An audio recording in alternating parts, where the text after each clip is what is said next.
Nice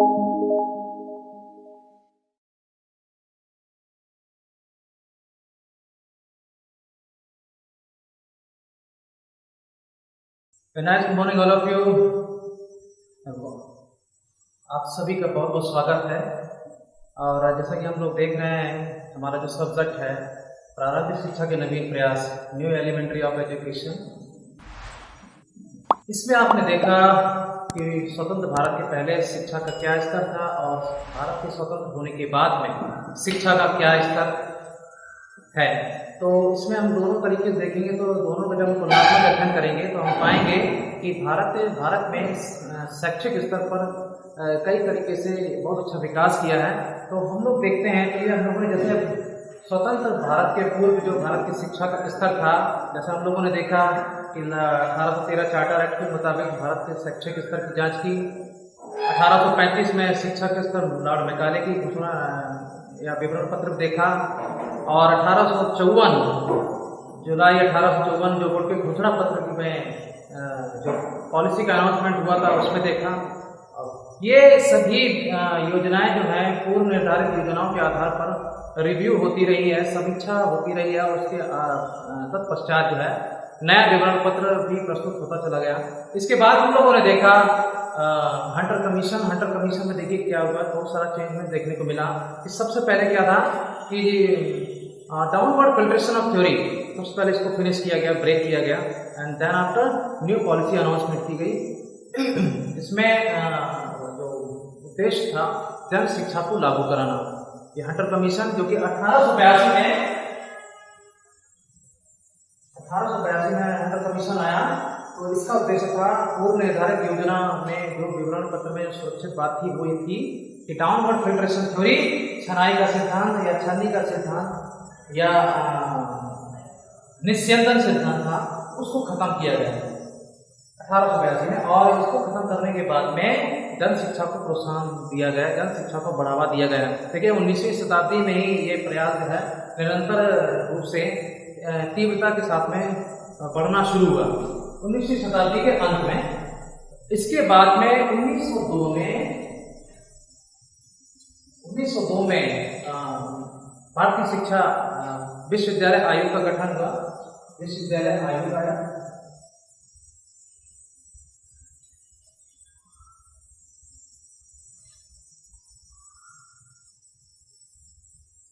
जिसमें विश्वविद्यालय स्तर की शिक्षा को बढ़ावा देने के लिए, बल्कि विश्वविद्यालय स्तर को शिक्षा को प्रोत्साहन देने की कोशिश की गई 1902 में।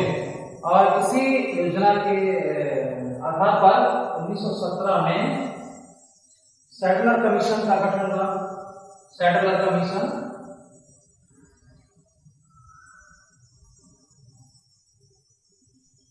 जिसमें पूर्व निर्धारित योजनाओं के आधार पर अगर हम देखें तो 10+2+3 जो योजना की शैक्षिक संरचना थी, जो एजुकेशनल सिस्टम था वो चल रहा था। लेकिन उसमें क्या प्रॉब्लम थी कि 10+2+3 में 10th तक एजुकेशन और 12th की जो एजुकेशन थी उसमें एग्जाम ना कराकर डायरेक्ट हम ग्रेजुएशन की पढ़ाई कराएं। तो उसमें स्वतंत्रता पूर्व या 19वीं शताब्दी में योजनाएं चल रही थी, उसमें 10+2+3 की जो योजना थी उसमें हाई स्कूल लेवल पर शिक्षा देना और परीक्षा कराना, और इंटर लेवल की जो अध्ययन था, इंटर लेवल का जो शिक्षा थी उसमें एग्जाम ना कराना और उसके बाद में सीधा ग्रेजुएशन को प्रमोट कराना। तो सबसे पहले सैडलर कमीशन ने 1917 में अनाउंस किया कि इंटर की शिक्षा का आधार इंटर तक होना चाहिए, यानी कि इंटर में भी, यानी कि 12th क्लास में भी एग्जाम होना चाहिए। इसके बाद में जो है स्नातक की शिक्षा को प्रोत्साहन देना चाहिए। तो विश्वविद्यालय स्तर पर शिक्षा को बढ़ावा इस कमीशन ने भी दिया। इसी तरह से 1948 क्योंकि भारत का पहला विश्वविद्यालय आयोग कहा जाता है, यूनिवर्सिटी एजुकेशन कमीशन है, जो कि डॉक्टर सर्वपल्ली राधाकृष्णन की अध्यक्षता में इस आयोग का गठन हुआ था 1948-49 में। इसके बाद सेकेंडरी कमीशन एजुकेशन का निर्धारण हुआ 1952। इसके बाद जो है सेकेंडरी एजुकेशन कमीशन का गठन हुआ, माध्यमिक शिक्षा आयोग, जो मुदालियर लक्ष्मण स्वामी मुदालियर की अध्यक्षता में आयोग का गठन हुआ था। इसे सेकेंडरी सेकेंडरी एजुकेशन कमीशन कहा जाता है। और इसी के बाद अगर देखें तो शिक्षा का जो वास्तविक स्वरूप था, परिवर्तन जो देखा गया है या शिक्षा के क्षेत्र में जो क्रांति देखने को मिली वो यहाँ से देखने को मिली। क्यों? क्योंकि भारत देश जो है 15 अगस्त 1947 को आजाद हुआ और ठीक एक वर्ष बाद जो है इस कमीशन का जो यूनिवर्सिटी एजुकेशन कमीशन का गठन हुआ था, विश्वविद्यालय शिक्षा आयोग का गठन हुआ था, जो सर्वपल्ली राधाकृष्णन की अध्यक्षता हुआ। तो यहाँ से वास्तविक रूप से शिक्षा की परिभाषा का अध्ययन हुआ और यहाँ से शिक्षा को माना कि शिक्षा एकमात्र ऐसा साधन है जिससे हम नए भारत का निर्माण कर सकते हैं, नए भारतवर्ष की कल्पना कर सकते हैं। तो यहाँ से शिक्षा का स्तर जो है शिक्षा के स्तर में गतिशीलता देखने को मिली और 1952 में नए सेकेंडरी एजुकेशन कमीशन का गठन होने के बाद में माध्यमिक स्तर पर शिक्षा में परिवर्तन देखने को मिला कि माध्यमिक स्तर की शिक्षा को व्यावसायिक स्तर के रूप में देखा जाए। अब बात आती है 1964 यानी कि 1964 में, क्योंकि जो भी योजनाएं बनती रही हैं पूर्व निर्धारित योजनाओं के समीक्षा करने के आधार पर नई योजना का गठन हुआ और पूर्व निर्धारित योजनाओं पर समीक्षा करके उसी योजना का नवीनीकरण कराने की कोशिश हुई थी। जैसे कि लक्ष्मण स्वामी मुदालियर की अध्यक्षता में जो सेकेंडरी एजुकेशन कमीशन बनी, उसमें फिर से रिव्यू हुआ, फिर से स्टडी हुआ और उसके बाद में 1964 को भारतीय शिक्षा आयोग का गठन हुआ, जो शिक्षा के क्षेत्र में पहला ऐसा आयोग था जो राष्ट्रीय स्तर पर, राष्ट्र स्तर पर नीति का गठन हुआ था, नीति आयोग बना था, राष्ट्रीय शिक्षा नीति बनी थी। अब कहें कि भारत की पहली राष्ट्रीय शिक्षा नीति का जो निर्धारण था, गठन था, वो इस आयोग के माध्यम से हुआ, यानी भारतीय शिक्षा आयोग।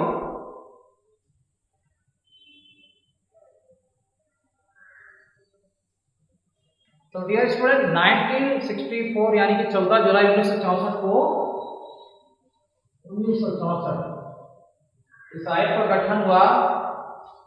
1966 जनवरी 9 जून 1966 में 9 जून 1966 में report on education and recommendation bye Indira Gandhi government, यानी कि भारत में जो कांग्रेस की सरकार थी, उस सरकार के माध्यम से ये भारतीय शिक्षा आयोग की रिपोर्ट पेश की गई। 1966 जनवरी 1966 में रिपोर्ट पेश की और इसके बाद में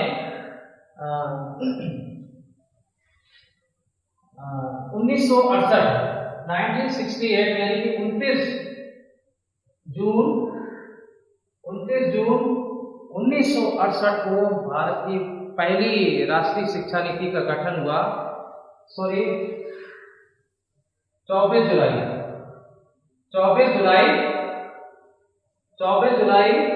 1968 को नेशनल पॉलिसी ऑन एजुकेशन। आप यहाँ पर ध्यान दीजिए, कभी कभी ऐसी बात हो जाती कि जब 1968 में राष्ट्रीय शिक्षा नीति बन चुकी थी तो 1986 में जो राष्ट्रीय शिक्षा नीति बनी थी तो उसमें ऐसा क्या डिफरेंस था? तो कुछ तो डिफरेंस था ना। तो पूर्व निर्धारित योजना की समीक्षा करने के आधार पर, यानी इस योजना की समीक्षा भी हुई, लेकिन ये योजना जब लागू हुई थी, ये राष्ट्रीय शिक्षा नीति लागू हुई थी, ये भारतवर्ष में लागू नहीं हो पाई थी। प्रॉब्लम क्या थी?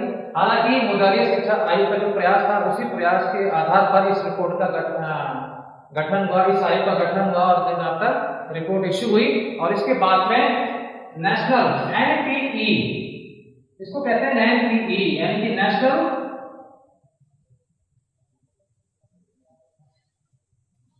National policy on education.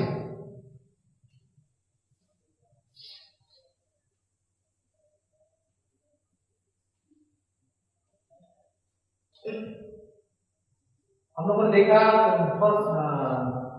National policy on education announcement at 1966।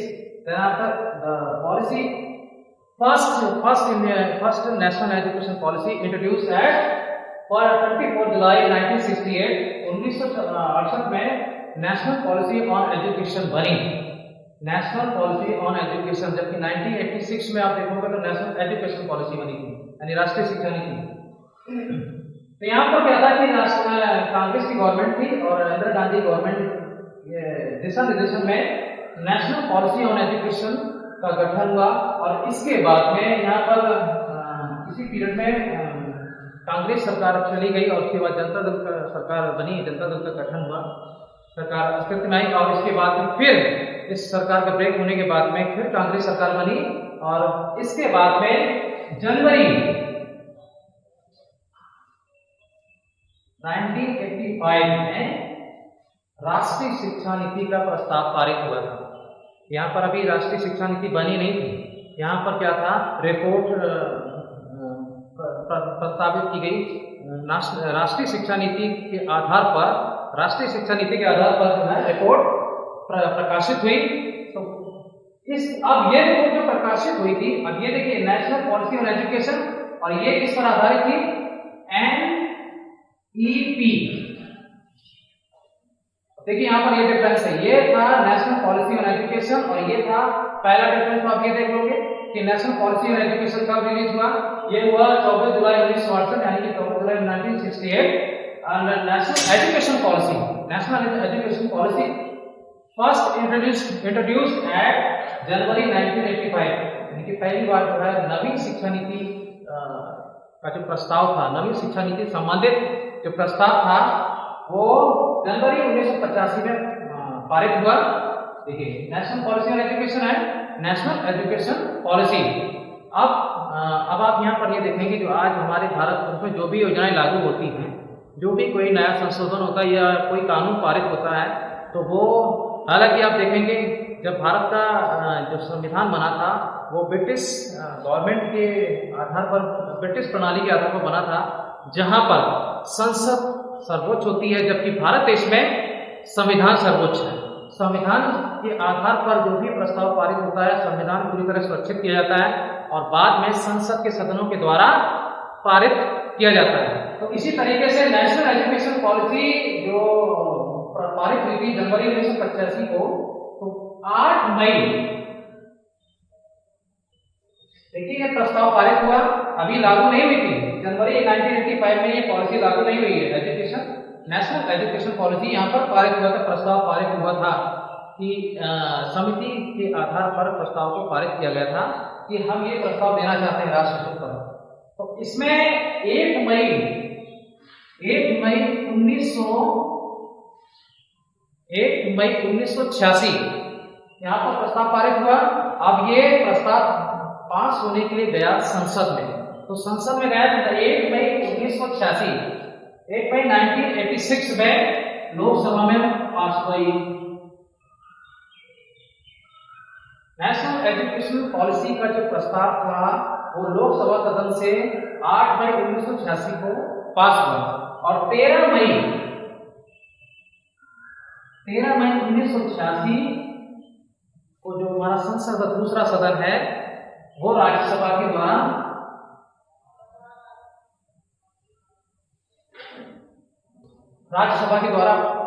पास हुआ।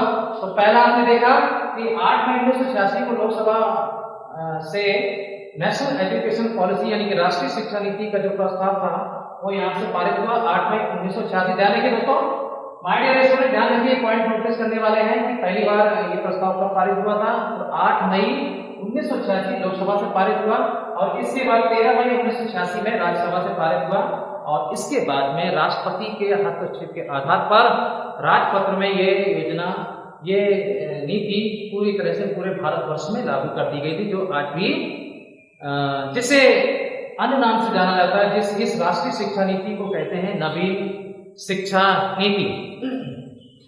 आगे देखेंगे हम लोग।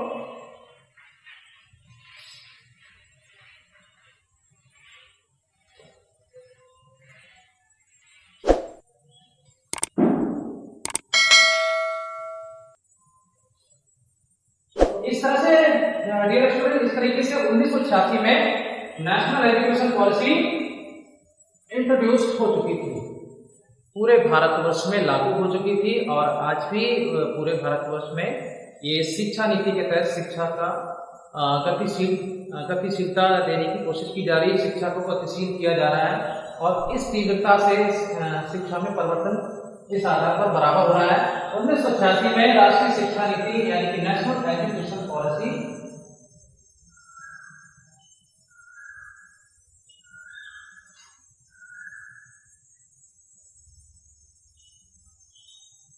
पूरे भारतवर्ष में लागू हो गई। ठीक, इसको कहते हैं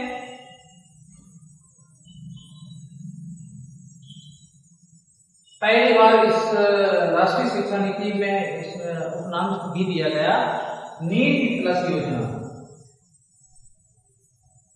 नीति प्लस योजना इसमें हर बात को सुरक्षित रखा गया कि जो पूर्व निर्धारित योजनाओं के आधार पर जो पॉइंट्स सेट किए गए थे, जैसे 25% माध्यमिक शिक्षा आयोग को व्यवसायीकरण कराने की कोशिश कराना, स्त्री शिक्षा को प्रोत्साहन देना और क्लास 9 के बाद में क्लास 9 के बदले 10th क्लास के बाद में सब्जेक्ट चॉइस कराना। तो इस पॉलिसी के तहत में ये सारी योजनाओं को पूरी तरह से लागू कर दिया गया और इसमें किसी प्रकार का कोई परिवर्तन नहीं हुआ। और आज के टाइम पर भारतवर्ष में ये योजनाएं इस राष्ट्रीय शिक्षा नीति के तहत जो है संबंधित सारी योजनाओं को हम देख रहे हैं। आगे बढ़ेंगे हम लोग। अब देखिए इस योजना के तहत इसमें बातें क्या क्या सुरक्षित की या इस योजना के तहत कौन कौन से मुख्य पॉइंट्स थे, कौन कौन से मुख्य बिंदु थे जो इस योजना के मुख्य रूप में दर्शाए गए, जो प्रमुख है। देखिए आगे देखेंगे हम लोग।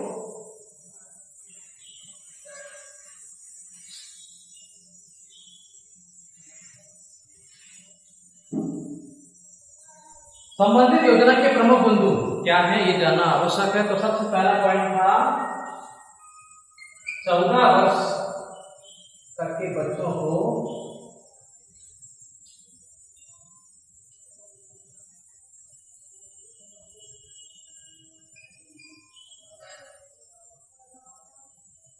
निःशुल्क एवं अनिवार्य शिक्षा,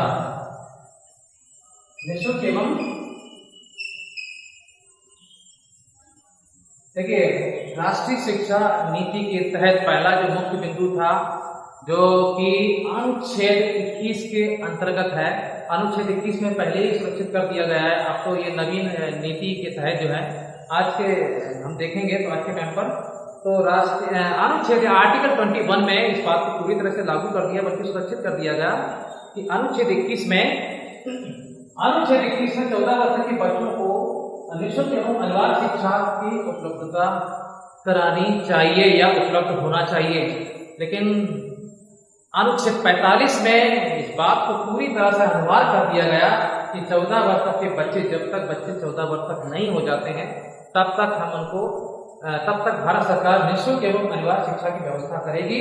यदि 14 वर्ष तक बच्चे प्रवेश नहीं ले पाते विद्यालय में, जिस कक्षा में प्रवेश लेंगे तो उनको निःशुल्क एवं अनिवार्य शिक्षा की व्यवस्था रहेगी। यदि वो 14 वर्ष की आयु में भी प्रवेश लेते हैं तब, क्योंकि पहली बात सुरक्षित थी कि 1 से 3 वर्ष तक प्राथमिक शिक्षा से परिचित कराया जाएगा।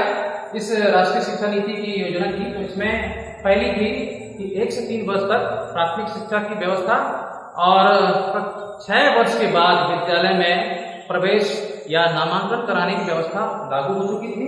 तो उसी के तहत क्योंकि 14 वर्ष की बात है तो 6 से 14 वर्ष, अब 14 वर्ष तक के बच्चों को निःशुल्क एवं अनिवार्य शिक्षा की व्यवस्था और 6 से, क्योंकि विद्यालय में आज जो बच्चे प्रवेश लेते हैं तो 5 वर्ष के बाद में किसी भी संस्थान में, किसी भी इंस्टीट्यूट में एडमिशन लेते हैं तो उसी के तहत 6 से 14 वर्ष के बच्चों को निःशुल्क एवं अनिवार्य शिक्षा की व्यवस्था की गई।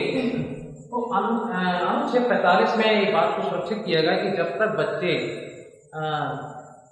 बच्चे 14 वर्ष तक नहीं हो जाते तब तक उनको निःशुल्क एवं अनिवार्य शिक्षा व्यवस्था की जाती रहेगी।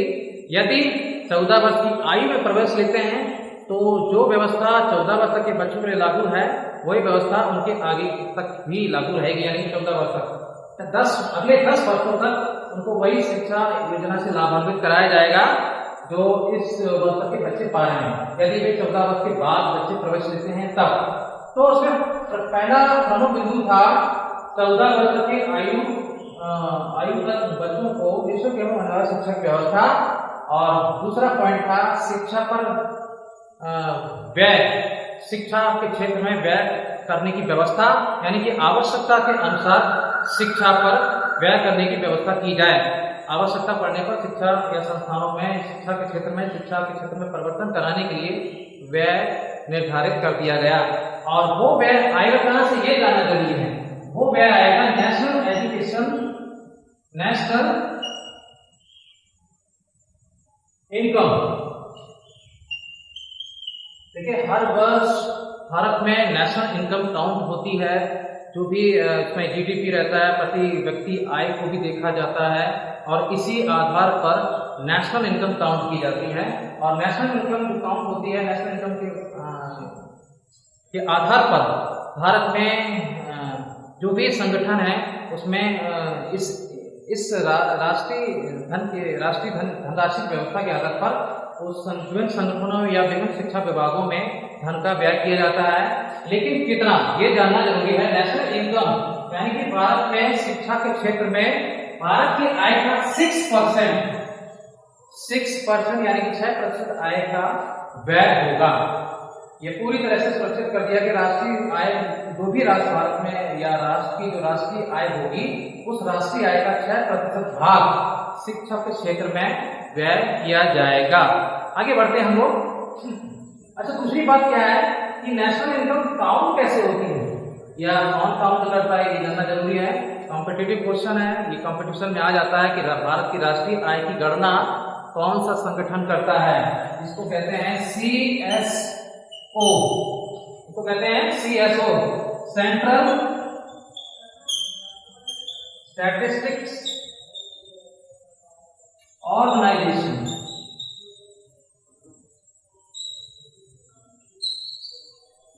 यानी कि राष्ट्रीय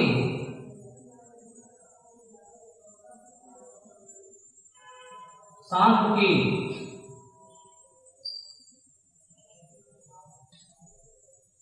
संगठन।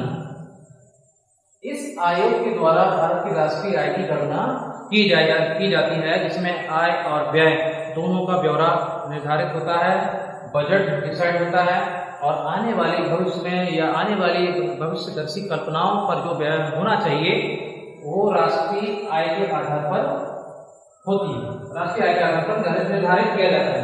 तो इंपॉर्टेंट क्वेश्चन आपने यहाँ पर देखा कि नेशनल इनकम का 6% पार्ट है वो एजुकेशन सिस्टम पर इन्वेस्ट होगा, और आपने ये देखा कि नेशनल इनकम काउंट कैसी होती है, किसके आधार पर होती है, किस संगठन के आधार पर होती है। तो आपने देखा राष्ट्रीय सांख्यिकी संगठन यानी कि सेंट्रल स्टैटिस्टिक्स ऑर्गेनाइजेशन। अब दूसरी बात क्या है कि राष्ट्रीय शिक्षा नीति का अगला उद्देश्य क्या था। आपने पहला उद्देश्य देखा, नंबर 1 पॉइंट 14 के बच्चों को निःशुल्क एवं अनुवाद शिक्षा व्यवस्था। दूसरा पॉइंट देखा कि शिक्षा के क्षेत्र में धन की व्यवस्था जो शिक्षा के क्षेत्र में होगी, शिक्षा के क्षेत्र में 6% भाग धन का 6% भाग व्यय किया जाएगा। अब अगला पॉइंट क्या है, चूंकि भारत में विभिन्न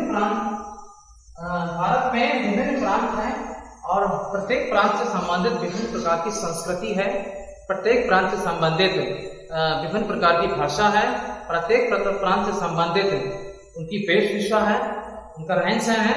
और देखिए, इसके पहले राष्ट्रीय जो नेशनल पॉलिसी ऑन एजुकेशन यानी एनपी जब लागू हुआ था 1968 में, तो इसमें ये पहली बात क्या जो मुख्य बिंदु था वो ये था त्रिभाषी के त्रिभाषाओं के माध्यम से या त्रिभाषी योजना को लागू कराना, त्रिभाषी नीति को लागू कराना, जिसमें कोई भी प्रांत, कोई भी स्टेट जो है, भारत का कोई भी राज्य जो है शिक्षा के क्षेत्र में परिवर्तन कराना या शिक्षा के उद्देश्यों को आगे बढ़ाना या शिक्षा के उद्देश्य को गतिशीलता देना, जिसमें माध्यम बनाया जाए 3 भाषाएं, जिसमें 3 भाषाओं का माध्यम बनाया जाए, 3 भाषाओं को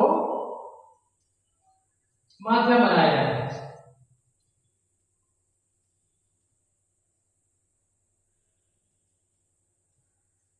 एक तो वहां की रीजनल लैंग्वेज, किसी भी स्टेट की रीजनल लैंग्वेज, जो कर्नाटका हो या केरला हो, केरला की मलयालम तो हम लोग को नहीं आती है, कर्नाटक में कन्नड़ है तो कर्नाटक हमको कन्नड़ नहीं आती है, तमिलनाडु में तमिल है तो वो भी नहीं आती है, महाराष्ट्र में मराठी है तो वो भी भाषा नहीं आती है।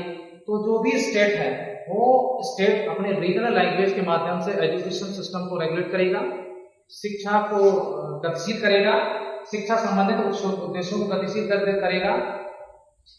और हैदराबाद में जहाँ पर उर्दू ज़्यादा चलती है, हालांकि अब तो उर्दू सभी जगह है। अब देखेंगे आप तो राष्ट्र स्तर पर किसी भी स्टेशन में आप देखोगे जाके तो हिंदी और इंग्लिश और उर्दू इन तीनों भाषाओं के माध्यम से जिले का या स्टेशन का नाम लिखा होगा। तो त्रिभाषाओं के माध्यम से शिक्षा के उद्देश्यों को गतिशील किया जाएगा। कोई भी स्टेट अपनी रीजनल लैंग्वेज या नेटिव लैंग्वेज के माध्यम से उसको पहले शिक्षा के उद्देश्यों को गतिशील करेगा, अध्ययन करेंगे। और दूसरी बात क्या है, भारत की जो राष्ट्रभाषा है हिंदी, उसके माध्यम से एजुकेशन सिस्टम को रेगुलेट करेंगे। और नेशनल और इंटरनेशनल लेवल में जो लैंग्वेज है वो है इंग्लिश, वो इंग्लिश के माध्यम से भी शिक्षा का अध्ययन कराएंगे। हम देख सकते हैं आज के टाइम पर भारत में जो भी आप बुक पब्लिश होती हैं तो पहली जो है नेटिव लैंग्वेज या किसी भी स्टेट से रिलेटेड होती है। अगर आप किसी भी स्टेट में जाएंगे, साउथ में जाए या पंजाब में जाए, तो वहाँ की नेटिव लैंग्वेज के माध्यम से नेटिव लैंग्वेज की बुक पब्लिश होगी। और साथ ही साथ सेम टॉपिक इंग्लिश में भी पब्लिश होगा और हिंदी में भी पब्लिश होगा। तो आपने देखा, तो क्योंकि भारत क्या है, विभिन्न प्रांतों का देश है, विभिन्न प्रकार की संस्कृति, विभिन्न प्रकार की भाषा है, तो सभी को जोड़ने की कोशिश कराना राष्ट्रीय शिक्षा नीति का एक प्रमुख बिंदु था। अगला बिंदु, सभी राज्यों से संबंधित लोगों को शिक्षा के उद्देश्यों से जोड़कर उद्देश्यों को आगे बढ़ाना या भविष्य संबंधित लक्ष्यों को प्राप्ति कराने की कोशिश कराना। तो प्रत्येक राज्य के लोग, पहला उनका जो प्रमुख बिंदु वो स्त्री शिक्षा, स्त्री शिक्षा को प्रोत्साहन देना, क्योंकि धारा 13 के तहत स्त्री शिक्षा को पूरी तरह से लागू कर दिया गया। अगर स्वतंत्र भारत से पूर्व अध्ययन करेंगे तो तब भी स्त्रियों की शिक्षा पर बल दिया जाता था और स्त्री को प्रत्येक क्षेत्र में उनको आगे बढ़ाया जाता था, चाहे वो रणभूमि का मैदान हो या व्यापार का मैदान हो या शिक्षा क्षेत्र का मैदान हो, सभी क्षेत्रों में स्त्रियां निपुण थी। लेकिन आधुनिक भारत की सभ्यता को अगर देखेंगे आप तो सामाजिक ऐसी कई कृतियां हैं, जो सामाजिक कृतियां हैं जो आज भी ऐसे कई स्टेट हैं। आप अगर हरियाणा या राजस्थान से चले जाएंगे तो वहाँ पर स्त्री शिक्षा को इतना महत्व नहीं देते। आज भी ऐसे कई पिछड़े क्षेत्र हैं। छत्तीसगढ़ में चले जाएंगे तो वहाँ पर भी पिछड़ा क्षेत्र है, जो यहाँ पर आपको शिक्षा का स्तर कम देखने को मिलेगा। तो अब आधुनिक भारत में स्त्री शिक्षा को प्रोत्साहन देने के लिए स्त्री शिक्षा को प्रत्येक विषय से जोड़ा गया। आज हम देखेंगे भारतवर्ष में रेलवे बोर्ड में भी स्त्रियां जो ट्रेन चला रही हैं, इसरो यानी कि इंडियन स्पेस रिसर्च ऑर्गेनाइजेशन का भी नेतृत्व कर रही हैं। और साइंस में भी, इंग्लिश में भी, यानी कि प्रत्येक सब्जेक्ट से या नेशनल और इंटरनेशनल लेवल में भी भारतीय शिक्षा का प्रतिनिधित्व कर रही हैं। आप कानपुर में देखेंगे जो अभी हाल ही में हाईलाइट हुआ है, गढ़ी शंकर विद्यार्थी जो मेडिकल कॉलेज है, जिसमें नाम नहीं याद आ रहा है, तो उसमें वो प्रिंसिपल है। तो स्त्री शिक्षा को प्रोत्साहन दिया गया। नेशनल एजुकेशन पॉलिसी 1986 के तहत नेशनल एजुकेशन पॉलिसी में स्त्री शिक्षा को सबसे पहले प्रोत्साहन दिया गया। प्रत्येक राज्य से संबंधित और एससी एसटी ओबीसी, हालांकि ये इस वर्ग को मुदारे शिक्षा आयोग में भी जोड़ा गया। और जो पहली राष्ट्रीय शिक्षा नीति बनी थी, नेशनल पॉलिसी ऑन एजुकेशन, जो 1968 में इंट्रोड्यूस हुई थी, तो उसमें भी अनुसूचित जाति, आदिवासी और अन्य पिछड़ा वर्ग को भी शिक्षा से उद्देश्य जोड़ा गया। तो और उसी आधार पर इस राष्ट्रीय शिक्षा नीति गठन हुआ था। तो उसी पूर्व निर्धारित योजना से संबंधित पहलुओं को फिर से अध्ययन किया गया, समीक्षा की गया और उन्हीं योजनाओं को फिर से जोड़ा गया, जो कि पूरी तरह से पूरे भारतवर्ष में लागू हो चुकी थी योजना। तो इसमें इसके तहत एससी एसटी ओबीसी को भी जो निर्धन है, आर्थिक रूप से कमजोर हैं, निर्बल हैं, जिनके पास संसाधनों की कमी है, जो विद्यालय तक नहीं जा पा रहे हैं, उनको भी बल्कि उनके पास संस्थानों की स्थापना की जाए। हम लोग देख रहे हैं ग्रामीण स्तर पर प्राथमिक विद्यालय और जूनियर विद्यालय और माध्यमिक विद्यालयों का ऐसे कई ग्रामीण क्षेत्र है जहाँ पर इंटर कॉलेज वगैरह ये सारी व्यवस्थाएं शिक्षा से संबंधित या शिक्षा संबंधित उद्देश्यों को पूरा करने के लिए संस्थानों की स्थापना लगातार की जा रही है।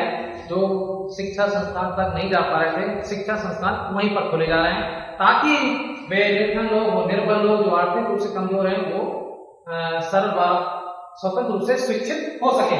तो SC ST OBC को भी जोड़ा गया, और क्योंकि चारों दिशाओं की बात है ना, और इस तरह से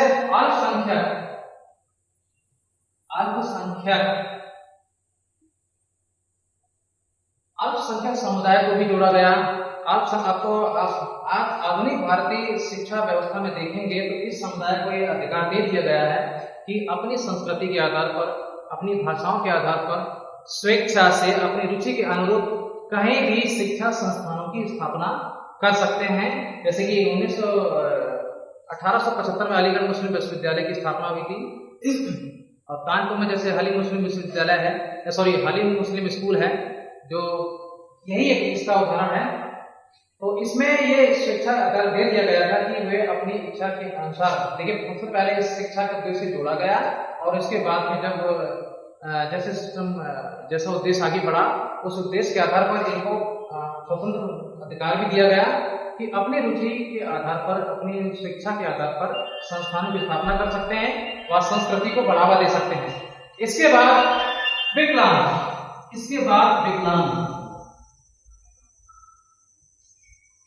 विकलांगों की शिक्षा की व्यवस्था, यानी विकलांगों को भी, जो शारीरिक रूप से विक्षिप्त हैं, जो मानसिक रूप से परेशान हैं, पीड़ित हैं, व अन्य रूप से पीड़ित हैं, जो कि विकलांग की श्रेणी में आते हैं, इनको भी शिक्षा के उद्देश्यों से जोड़ने की कोशिश कराना।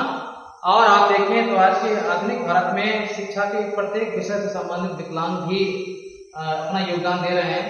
ये डिसेबल पर्सन होते हैं, जो फिजिकली हैंडीकैप्ड पीपल होती है, वो भी आज डिपार्टमेंट के हर एस्पेक्ट को बढ़ाने की कोशिश कर रहे हैं, हर पहलू का अध्ययन कर रहे हैं। जैसे कि खेल के क्षेत्र में भी देखें,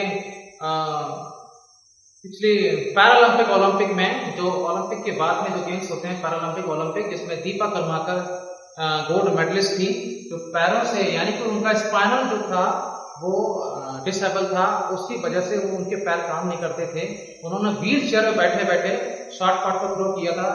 then after she has been gold medal, जिसने जो है गोल्ड मेडल जीता। तो अब ये तो आज की बात है। तो 1986 की नीति के तहत भारत के विभिन्न प्रांतों से संबंधित प्रत्येक वर्ग को शिक्षा के उद्देश्यों से जोड़ने की कोशिश कराना। स्त्री शिक्षा, SC ST OBC, अल्पसंख्यक, विकलांगों को शिक्षा को प्रोत्साहन देने के लिए मूक बधिर कॉलेजों की स्थापना हो चुकी है, आज भी चल रहे हैं। तो मूक बधिर कॉलेजों की स्थापना का उद्देश्य क्या है? आप अगर देखेंगे, जो भारत की चतुर्थ सत्ता कही जाती है, पत्राचार, प्रेस, जो प्रेस वाले होते हैं, जो रिपोर्टर होते हैं, जिसे भारत की चतुर्थ सत्ता कहा जाता है, जिसमें जो बोल नहीं पाते हैं वो इशारों के माध्यम से समाचार के माध्यम से भारत में होने वाली विभिन्न घटनाओं का दर्शन कराते हैं, इशारों के माध्यम से, इस तरह से। तो मूक बधिर शिक्षा की व्यवस्था की गई। तो भारत के प्रत्येक वर्ग को, विभिन्न प्रांतों से संबंधित प्रत्येक वर्ग को शिक्षा के उद्देश्यों से जोड़कर देखा गया, बल्कि ये सुनिश्चित किया गया कि कोई भी वर्ग नहीं छूटना चाहिए। इससे अगर कोई भी वर्ग छूटता है तो हम समुचित राष्ट्र की कल्पना नहीं कर सकते हैं। किसी एक वर्ग को छोड़ने पर राष्ट्र की हम कल्पना नहीं कर सकते, नए भारत का निर्माण नहीं कर सकते हैं। तो 1986 राष्ट्रीय शिक्षा नीति के तहत इस प्रत्येक वर्ग को जोड़ा गया। आगे हम लोग देखेंगे, अब देखिए किस तरीके जोड़ा गया।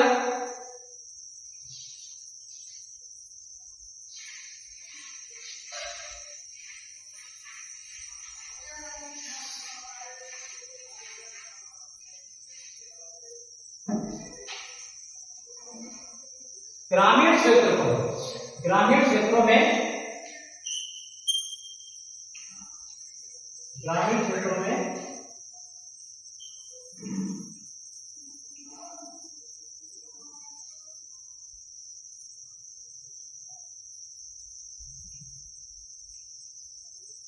विद्यालयों और विश्वविद्यालयों की स्थापना।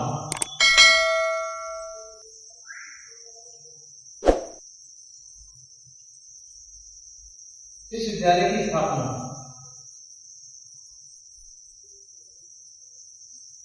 की जाए, जिसमें ग्रामीण क्षेत्र से संबंधित लोग जो हैं वो आसानी से शिक्षित हो सकें।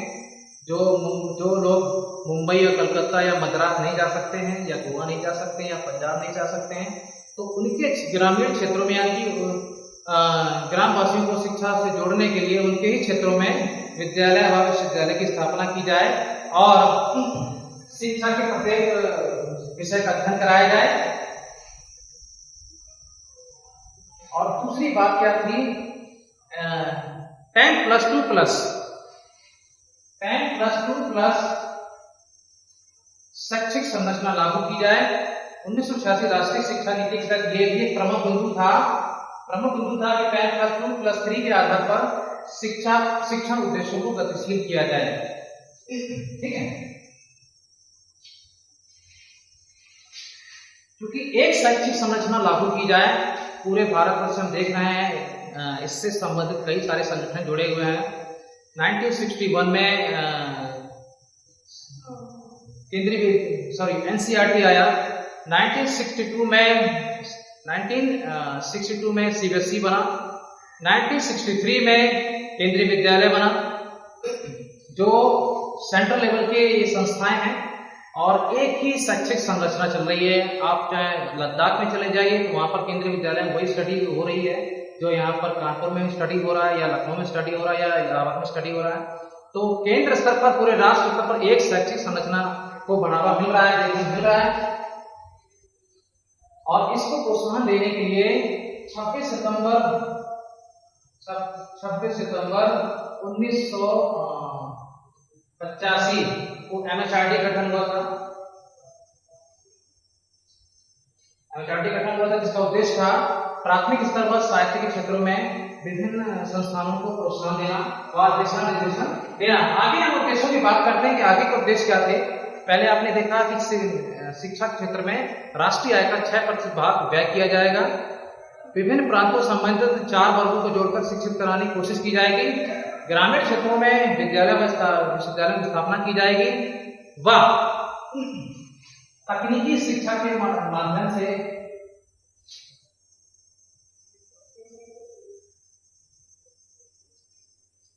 तकनीकी शिक्षा, विज्ञान, गणित विषय, गणित विषय व अन्य विषय का अध्ययन के साथ साथ में तकनीकी शिक्षा को भी प्रोत्साहन दिया जाएगा। तकनीकी शिक्षा के रूप में आप देख रहे हैं, आप देखेंगे अगर भारत जब आजाद नहीं हुआ तो इससे 1 वर्ष पूर्व या 2 वर्ष पूर्व, जब 1947 में देश आजाद हुआ, 1945 में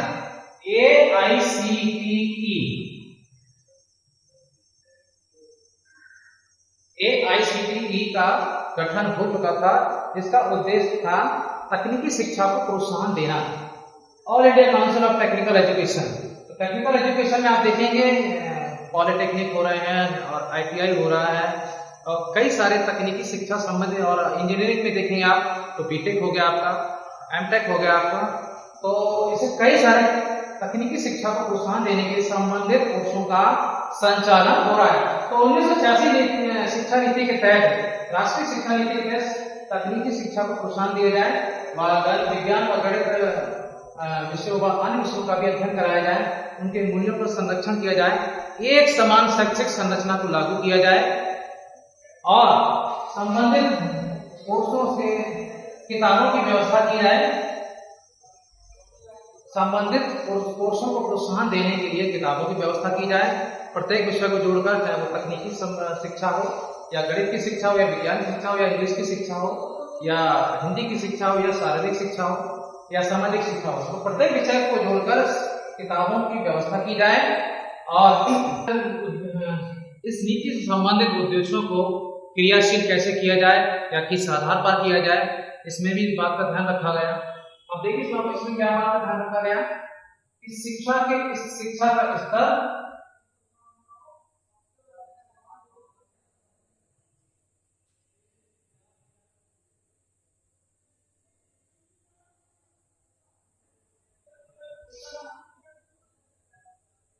व्यवसाय किया जाए। शिक्षा के स्तर व्यवसाय किया जाए। पूर्व निर्धारित योजनाओं में आप देखेंगे, मुजालिया शिक्षा आयोग ने भी देखा कि माध्यमिक शिक्षा के उद्देश्यों को या माध्यमिक शिक्षा के आधार पर शिक्षा के स्तर व्यवसाय किया जाए।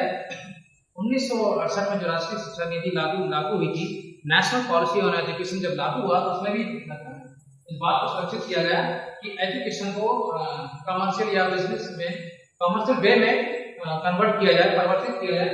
अब दोस्तों आप देखोगे व्यवसाय के स्तर पर आप देखेंगे तो आप स्टडी करोगे कि कंप्यूटर एजुकेशन,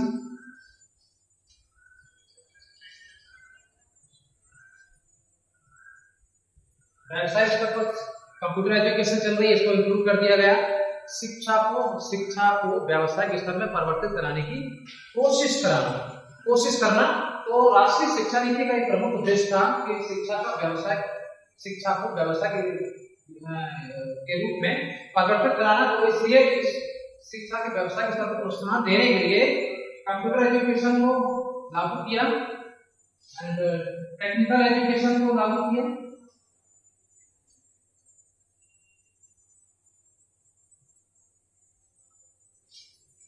दूसरा है आर्ट एंड क्राफ्ट।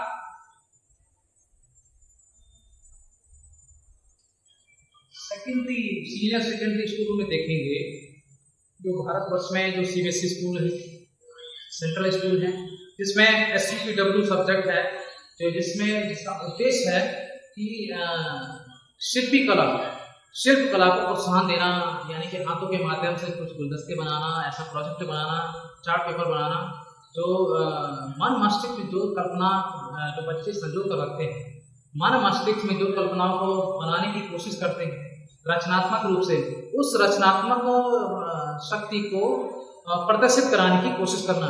इसमें आज भारतवर्ष में शिल्प कला के माध्यम से SCPW को किया जाता है, आर्ट एंड क्राफ्ट सब्जेक्ट को भी प्रमोट किया जाता है। इस तरीके से व्यावसायिक शिक्षा का स्तर देखने को मिल रहा है। तो सबसे पहले इस बात को ध्यान में रखते हुए शिक्षा का स्तर व्यवसाय किया जाए। इसके बाद में एक्सपीरियंस, यानी कि उनको शिक्षा के उद्देश्य से जोड़ने के साथ साथ में उनको अधिगम की परिस्थिति के साथ में उनको उन्हें अनुभव प्रदान किया जाए, क्योंकि करके सीखने पर जोर दिया जाए। जो शिक्षा या भारतीय शैक्षिक नीति का जो प्रमुख उद्देश्य है, करके सीखने पर जोर दिया जाए, लर्निंग बाय डूइंग। तो इस आधार पर अनुभव की प्राप्ति होती है। अगर हम उन्हें केवल बच्चों को सैद्धांतिक रूप से अध्ययन कराते रहेंगे तो केवल उनके पास एक पहलू मजबूत होगा जो केवल याद करने लायक होगा, जो मेमोरी में सेव हो पाएगा, जो केवल थ्योरी के माध्यम से किसी सब्जेक्ट के बारे में डिस्कशन कर सकते हैं, बल्कि प्रैक्टिकल नहीं कर सकते हैं। तो अनुभव कराने के लिए उन्होंने सैद्धांतिक के साथ साथ में प्रयोगात्मक शिक्षा को भी प्रोत्साहन दिया। सैद्धांतिक और प्रयोगात्मक के तालमेल के साथ में शिक्षा के उद्देश्यों को गतिशील कराने की कोशिश की, और साथ साथ हम उनको अनुभव भी दे रहे हैं, और अनुभवों की सहायता से वो आने वाले भविष्यदर्शी कल्पनाओं का भी निर्माण कर सकेंगे। तो इस तरीके से एक्सपीरियंस अनुभवों की प्राप्ति गई। इसके बाद अब बात आती है शिक्षण की गुणवत्ता का सुधार कराना।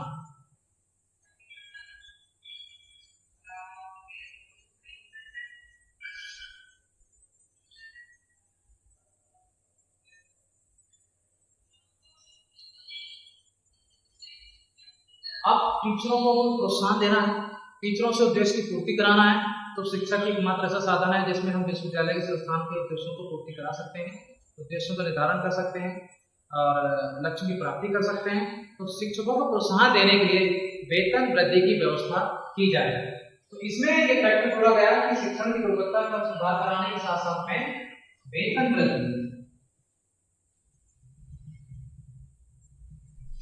वृद्धि की व्यवस्था की जाए। उचित प्रशिक्षण के बाद में, शिक्षकों की नियुक्ति के बाद में वेतन वृद्धि के माध्यम से शिक्षकों को प्रोत्साहन किया जाए। अगला पॉइंट है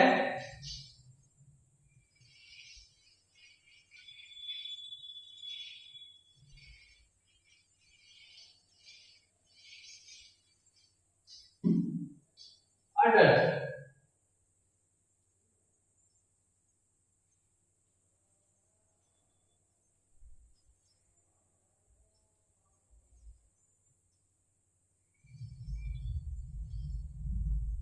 प्रौढ़ शिक्षा को प्रोत्साहन देना। राष्ट्रीय शिक्षा नीति 1986 का जो मुख्य अगला जो प्रमुख बिंदु है, प्रौढ़ शिक्षा को प्रोत्साहन देना, अडल्ट एजुकेशन को प्रोत्साहन देना, मोटिवेट करना। जो लोग निर्धारित समय आयु के आधार पर या समय अनुसार शिक्षा ग्रहण नहीं कर पाते हैं, जो लेट एज के अकॉर्डिंग एजुकेशन से अपने आप को कनेक्ट करा पाते हैं, जैसे हमने पहले एग्जांपल दिया था, पहले डिस्कशन किया कि 14 वर्ष तक की आयु के बच्चों को निःशुल्क एवं अनिवार्य शिक्षा की व्यवस्था करना। कभी कभी 14 वर्ष होने के बाद में बच्चे एजुकेशन नहीं ले पाते हैं और इस एज में भी अगर वो एडमिशन लेते हैं तो उनको वही व्यवस्था लागू कराना जो 14 वर्ष के बच्चों के लिए व्यवस्था लागू थी। 10 वर्षों तक उनको वही व्यवस्था कराना। तो लेट एजुकेशन इसमें यानी कि राष्ट्रीय शिक्षा नीति के तहत बात को सुरक्षित किया गया है। कोई भी भारतीय अगर शिक्षित होना चाहता है या अपने देश को बढ़ाने के लिए शिक्षा ग्रहण करना चाहता है, शिक्षित होना चाहते हैं, तो उसमें आयु की कोई सीमा निर्धारित नहीं की जाएगी। तो कभी भी अपनी इच्छा के अनुसार शिक्षा ग्रहण कर सकते हैं। अगर वो बीच में अपनी एजुकेशन को ड्रॉप आउट कर लेते हैं तो फिर से वो समय बीतने के बाद में अपनी समझ के अनुसार फिर से वो एजुकेशन से अपने आप को कनेक्ट करा सकते हैं। तो अडल्ट एजुकेशन को भी प्रोत्साहित किया गया।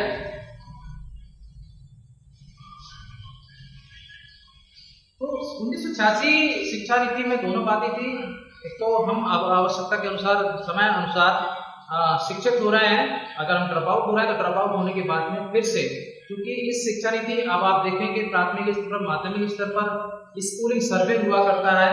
अगले सेशन में बच्चों को एडमिशन दिलाने के लिए पूरे ग्रामीण क्षेत्र में सर्वे होता है। जो गार्जियन, क्योंकि तीसरा जो पहलू है शिक्षक, शिक्षार्थी और अभिभावक, तो अभिभावकों की मदद से बच्चों को प्रोत्साहित कराने की कोशिश कराना। तो अभिभावकों का अध्ययन किया जाता है, बात की जाती है और बच्चों को शिक्षा उद्देश्यों से जोड़ने की कोशिश की जाती है। तो सर्वे के अकॉर्डिंग शिक्षक बच्चों को जोड़ा जाता है। आगे बढ़ेंगे हम लोग। इस शिक्षा नीति के और भी उद्देश्य थे जिसमें शिक्षा की गुणवत्ता को सुधार करने के लिए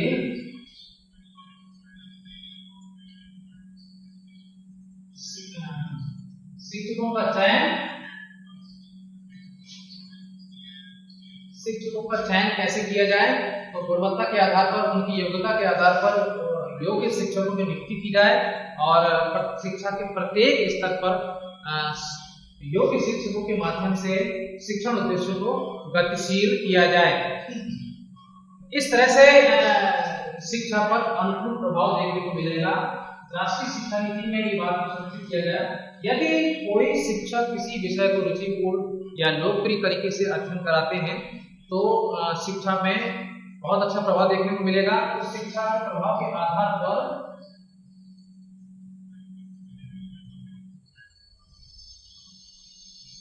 शिक्षा का प्रभाव कि योग्य शिक्षकों की अगर नियुक्ति होगी तो शिक्षा का प्रभाव अच्छा देखने को मिलेगा।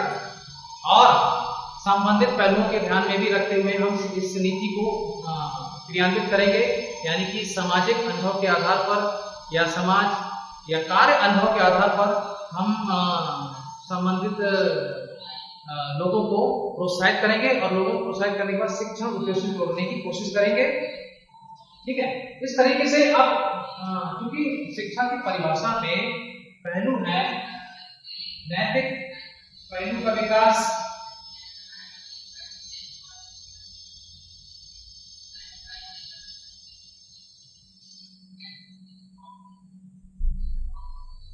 सामाजिक पहलू का विकास,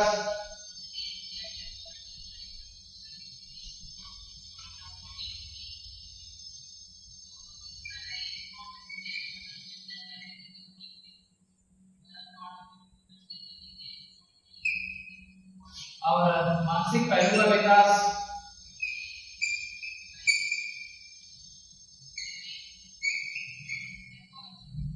और शारीरिक पहलू का विकास।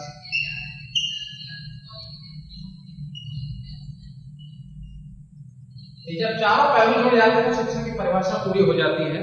तो इसमें सामाजिक पहलू का विकास, क्योंकि शारीरिक पहलू का विकास और मानसिक पहलू का विकास जो हम कक्षा शिक्षा के आधार पर उनका मेंटल रिएक्शन और हम उनको जब अटेंशन कराते हैं तो उनका फिजिकली वो अटेंशन हो जाते हैं। तो इन दोनों पहलुओं के माध्यम से हम उनको गोल पर कंसंट्रेट कराने की कोशिश करते हैं। और तीसरा पॉइंट है सामाजिक पहलू, जो फ्री स्पेस में या कुछ सामाजिक कार्यों को प्रोत्साहन देने के लिए सामाजिक कार्यों के माध्यम से शिक्षा संबंधित उद्देश्यों को गतिशील कराना। कैसे? संबंधित पहलू का विकास करने के लिए भारत सरकार ने एनएसएस का गठन किया, जो 1969 में अस्तित्व में आया। नेशनल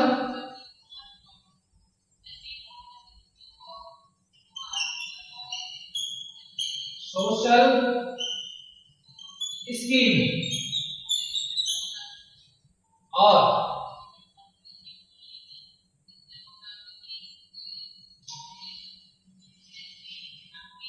सामाजिक कार्य को प्रोत्साहन देना व कार्य अनुभव के माध्यम से शिक्षण उद्देश्यों को गतिशील कराना, सामाजिक पहलू का विकास करना।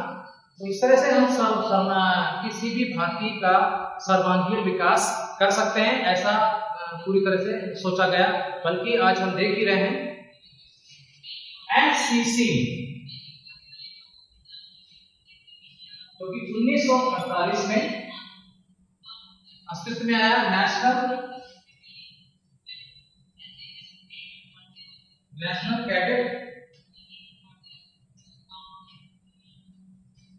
कैडेट कोर 1948 में ये बना, जिसमें नेशनल कैडेट कोर, इसमें तो भारतीय सेना के कार्यों का अध्ययन कराया जाता है और उनकी भारतीय सेना के उद्देश्य से जोड़ने के लिए एक छोटा सी प्रशिक्षण की व्यवस्था की जाती है और उनको पहले से अनुभव करा दिया जाता है। उनकी भविष्यदर्शी कल्पनाओं से जोड़ने के लिए उनको प्रशिक्षित किया जाता है, शारीरिक रूप से, मानसिक रूप से, और प्रत्येक पहलू से जोड़कर प्रत्येक पहलू का विकास किया जाता है। क्योंकि सोशल एनवायरनमेंट को भी डेवलपमेंट करना है, सोशल एजुकेशन को भी डेवलपमेंट करना है, तो हर सब्जेक्ट को कनेक्ट करके ये आयोग गठन हुआ। इस तरीके से वो अपनी कल्पनाओं को वास्तविक रूप में परिवर्तित कर सकते हैं। तो इस तरीके से दोस्तों आपने देखा कि राष्ट्रीय शिक्षा नीति के तहत प्रत्येक पहलू का विकास करना था, प्रत्येक पहलू का अध्ययन करना था और उच्च प्राथमिक स्तर, माध्यमिक स्तर को पूरी तरह से व्यवसाय किया जाए। शुरू से ही प्राथमिक व माध्यमिक स्तर को व्यावसायिक स्तर में परिवर्तित किया जाए। 10+2+3 की शिक्षा नीति को पूरे भारतवर्ष में एक शैक्षिक संरचना के आधार पर शिक्षण उद्देश्य को लागू किया जाए। नेशनल इनकम का 6% जो है उसमें इन्वेस्ट किया जाए। भारत के विभिन्न प्रांतों से संबंधित विभिन्न वर्गों को जोड़कर देखने की कोशिश की जाए। 1985 में जब देखिए, आपने देखा कि 1968 में इंदिरा गांधी की प्राइम मिनिस्टर इंदिरा गांधी की सरकार थी और उसके बाद में 1985 में राजीव गांधी की सरकार थी, जिन्होंने बहुमूल्य योगदान दिया शिक्षण उद्देश्यों को प्रोत्साहन करने के लिए। बहुमुखी प्रतिभा के धनी थे, कुशल नेतृत्व के धनी थे। ऐसे प्राइम मिनिस्टर मिलना आज भी बड़ा मुश्किल है, जिन्होंने भारत को भारतीय शिक्षा में नई क्रांति की थी, बल्कि प्रत्येक विषय को प्रोत्साहन दिया। तो 1985 में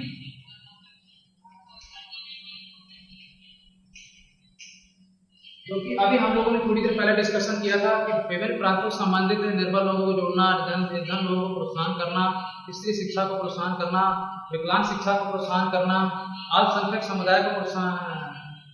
समुदाय को शिक्षित करने की कोशिश कराना। नवोदय विद्यालय समिति का गठन किया था। केंद्रीय विद्यालय जो कि विशेष श्रेणी से संबंधित विद्यालय है, तो राष्ट्रीय शिक्षा नीति के उद्देश्यों को पूरा करने के लिए 1985 में नवोदय विद्यालय समिति का गठन किया, जिसमें ग्रामीण क्षेत्र संबंधित निर्धन लोग, निर्बल लोग, जिनके पास धन संसाधनों की कमी है, जिनके पास या जो विद्यालय तक पहुंचने में असक्षम है, तो उनको शिक्षण उद्देश्य से जोड़ने के लिए नवोदय विद्यालय समिति का गठन किया और संबंधित शिक्षा नीति के उद्देश्यों को गतिशील कराया। तो दोस्तों, ये था आज का टॉपिक, राष्ट्रीय शिक्षा नीति, नेशनल एजुकेशन पॉलिसी, जिसमें क्या क्या परिवर्तन देखने को मिला और किन किन बातों के आधार पर, किन किन उद्देश्यों के आधार पर, किन किन पहलुओं के आधार पर इस नीति को गतिशील किया गया। एक बात और याद रखिए आप, इस शिक्षा नीति को नवीन शिक्षा नीति के रूप में जाना जाता है। तो दोस्तों ये आज हमारा टॉपिक था। आज के टॉपिक में इतना ही काफी है और अगले टॉपिक में हम फिर मिलेंगे जो 1990 में और 1992 में क्या क्या परिवर्तन हुआ, जो राष्ट्रीय शिक्षा नीति को ही गतिशील कराने की कोशिश थी, संबंधित उद्देश्यों को गतिशील कराने की कोशिश थी। तो दोस्तों इस टॉपिक में इतना ही काफी है। तो और इस तरीके से आप हमारे एफर्ट को कंटिन्यू हमारे इस एफर्ट को कंटिन्यू शेयर करते रहिए, लाइक करते रहिए, सब्सक्राइब करते रहिए। आपकी इस रेस्पॉन्स से हमें इंटरेक्शन रूप से मोटिवेशन मिलेगा, आंतरिक रूप से प्रेरणा मिलेगी और इसी तरीके से हम अपने प्रयास को सार्थक रूप से अस्तित्व में लाते रहेंगे। तो thank you very much, thank you so much.